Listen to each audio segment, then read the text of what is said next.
दी नीअ जी जहिड़ा आया जग में तहिड़ा विया मोटी तिनीअ जी चोटी पूरब थींदी पधरी। मुझा उस्ताद साहिबा ऐं हिते वेठल मुझा शागिर्द साथियो, अस्सलाम वालेकुम, नमस्ते। जनाब सदर, अॼु जो ॾींहुं असां लाइ सिर्फ़ हिकु जश्न न आहे, पर इहो असांजी सुञाणप जी नई सिर जागरता उहो ॾींहुं जॾहिं सिंधी सुञाणप पंहिंजे सभिनी रंगनि, पंहिंजी खुशबू ऐं पंहिंजी सदियूं पुराणी अज़मत खां ॿीहर जहिड़ी थी।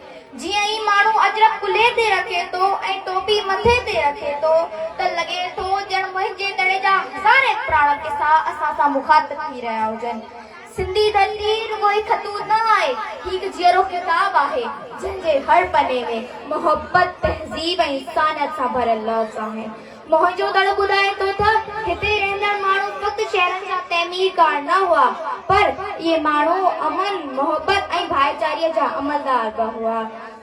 दुनिया खे अञा ताईं तहज़ीब जो मतिलबु समझ में न आयो हो, जॾहिं त सिंध जे माण्हुनि वटि नेकाली निज़ाम, कारीगरी, मौसीक़ी ऐं मुंज़मन शहरनि जो वजूद मौजूद हो।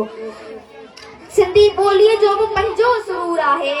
यक्तियारीअ जो सुर, दौल जी घुमक ऐं धमाल जी गूंज जा ज़दनि जा ज़िंदा जज़्बा आहिनि।